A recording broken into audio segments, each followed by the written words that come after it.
ছোট ভাই নতুন সেনাবাহিনীর চাকরি পেয়ে বড় ভাইকে শিরোর দিলেন। বড় ভাইয়ের অপর নাম আবেগ, বড় ভাইয়ের অপর নাম বটগাছ। পৃথিবীর সকল বড় ভাইদের জন্য দোয়া এবং ভালোবাসা শুভকামনা রইল। যার বড় ভাই আছে, তোর যত বড় বুক, এত বুক ভরা অভিমান আমি কেবা করে দূর করবো না। আপনি কোনো চিন্তা করেন না মন্ডল সাহেব, যেটুকু অভিমান মনে করেন যে আছে তার চুমুক দেওয়ার সাথে সাথে সব গলিয়ে পানি হয়ে যাবে। এই যে গোলাম ভাই, নতুন কোনে গেছে জানো? তুমি যেটা জানো না, আমি জানবো কেন? তুমি জানবো না কে? নতুন তোমার বন্ধু আনা। বন্ধু হলে কি আমি কি তার সঙ্গে কাম করি? তুমি তার সঙ্গে কাম করো, একসঙ্গে হুন্ডা মেরে আনো, আবার সেই হুন্ডা ইসরে মুসুম মেরে ঘুরে বেড়াও। পুরান কথা বাদ দাও তো গোলাম ভাই। লোকটা কামে যাবে আমাকে একবার করাও গেল না। আচ্ছা গোলাম ভাই, তোমার একটা কথা জিজ্ঞেস করি। ওই বেশিখালি মন্ডলের বেটি নাকি দেখতে ফাইন। কিন্তু কইছো তোমার দ্রুত? হ্যাঁ, রুইতনই তো বলো। আচ্ছা গোলাম ভাই, রুইতনের সাথে কি তার কোনো কথাবার্তা হয়েছে? অসম্ভব। রুতনের সঙ্গে তার কথা উঠতে হবে কেন? কেন রুতন কি তোমাকে কথা কয়েছে? সেরকমই তো করলো। তো মন্ডলের বেটির সাথে রুইতন হাসে এসে কথা কয়েছে। সম্পূর্ণ মিথ্যে কথা। এই ধরনের কোনো ঘটনা ঘটে নাই। যে কস্তুরী মন্ডলের বেটি না, সে রুতনের মতো সাল্লার সঙ্গে কথাবার্তা করতে পারে। কথা করো না। ওই মন্ডলের বেটি যদি তোমার সাথে কথা বলতে পারে, তো রুইতনের সাথে কথা না করার কি আছে?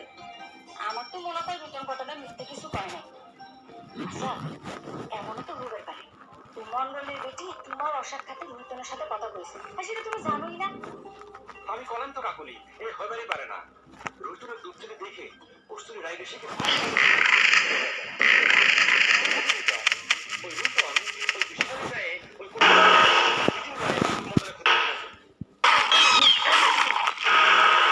সত্যি মনে করে মেয়েরা যাদের ভালো লাগে পছন্দ হয় মানুষের সামনে তার দেখে রাজি দেখায়। কি করছাও? আমার তো এখন মনে করছে যে রুইতন কি কামে গেছে নাকি কামের না করে বিশাখালী মন্ডলের বেটির সাথে দেখা করবে গেছে। সুগারের মতো জাত তেল দুই বডিগার্ড নিয়ে রাস্তায় হাঁটতে হাঁটতে নিজের বেশ বিরাট ক্ষমতাবান মনে হচ্ছে। আপনি কি কথা করছেন মন্ডল সাহেব? আপনি কি আর আমার ক্ষমতাবান? ওরে আল্লাহ, দারোগা সাহেব আপনি বাড়ির পর এসে আপনি সালাম দিয়ে যায়। শোনেন, থানা পুলিশের ক্ষমতা কোনো ক্ষমতা না, বুঝেছিস? দারোগা হলে এমন একটা জিনিস যে রাইতের বেলা এসে সালাম দিবে, আবার রাত পোহাইতে না পোহাইতেই কোমরে দড়ি বাঁধবে, একটু সত্য লজ্জা হবে। আপনার এই কথাটা আমি কিছুতেই মানলাম না মন্ডল সাহেব। আপনি কি সারি সারি গাল লোক নাকি যে সন্তান এসে আপনার মাথায় দড়ি বাঁধে দিবি? তোর ভালো সবাই মনে হয় কিনে করেছেন আমার সাথে কথা কবি না। না সেরকম কিছু না মন্ডল সাহেব, সেরকম কিছু হলে তো আমার খালা তো হয় থাকে রাখছে না। মনটা একটু খারাপ করে সেজন্যই কথা করছে না। এটা নিয়ে তো আমার সাথে কথাই কয় না, তাই না রে খালা তো ভাই? কি রে মানলাম, দেখেছিস মানলাম, তুই আর আমি এত কথা করছি আর ও একটা কথাও করছে না। মনে হয় পেটের মধ্যে ঘুমাবে দিছে, কথা কইলেই বেস্ট হয়ে যাবে। কেন হান্নানে তোর এত কি ঠাট বাড়ছে? হ্যাঁ, মন্ডল সাহেব তোকে এত করে করছে, তোর কথাই কওয়া যাচ্ছে না।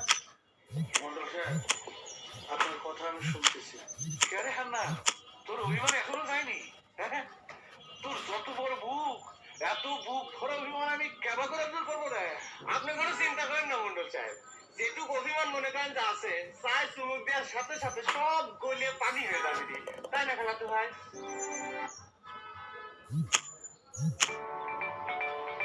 দেখুন পাকিস্তানের গ্রামের লোকেরা কিভাবে রুটি তৈরি করে। তারা তাদের বিয়ে সহ যে কোনো সাংস্কৃতিক অনুষ্ঠানে এভাবেই রুটি তৈরি করে থাকে। একটি রুটি তৈরির জন্য প্রায় আধা কেজি ময়দা ব্যবহার করা হয়। তারা এই রুটি বানানোর জন্য তাওয়া হিসেবে বড় বড় ড্রাম ব্যবহার করে থাকে, আর এই রুটির নাম হলো রুমাল রুটি। দেখুন পাকিস্তানের গ্রামের লোকেরা কিভাবে রুটি তৈরি করে। তারা তাদের বিয়ে সহ যে কোনো সাংস্কৃতিক অনুষ্ঠানে এভাবেই রুটি তৈরি করে থাকে। একটি রুটি তৈরির জন্য প্রায় আধা কেজি ময়দা ব্যবহার করা হয়। তারা এই রুটি বানানোর জন্য তাওয়া হিসেবে বড় বড় ড্রাম ব্যবহার করে থাকে, আর এই রুটির নাম হলো রুমাল রুটি।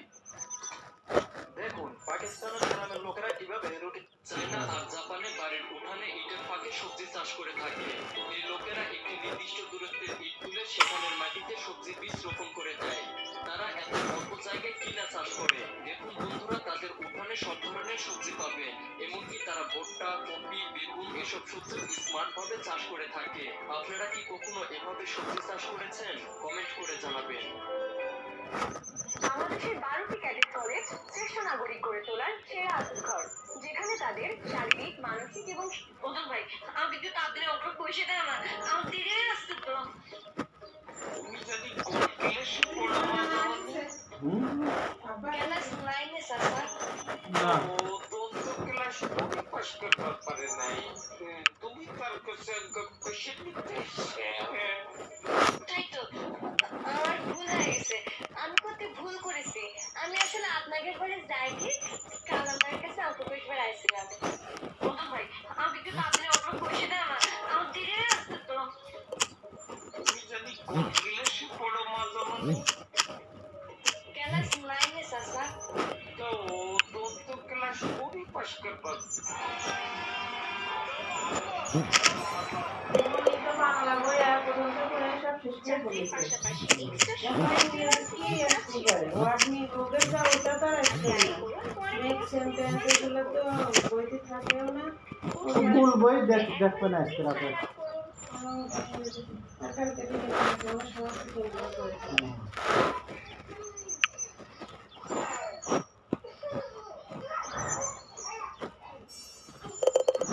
বাচ্চাটা কাকুর ভিতরে রেখে গেছে আর বাইরে কুকুর রেখে গেল আর ওদের পোশাক ভুল বলার মানে দেখতে করে নিয়ে চলে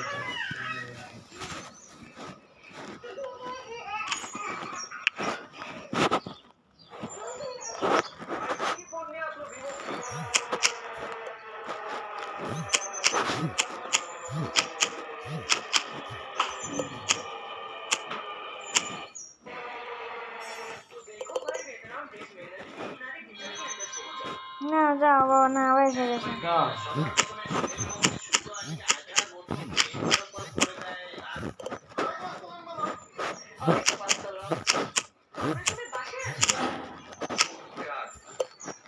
তোমরা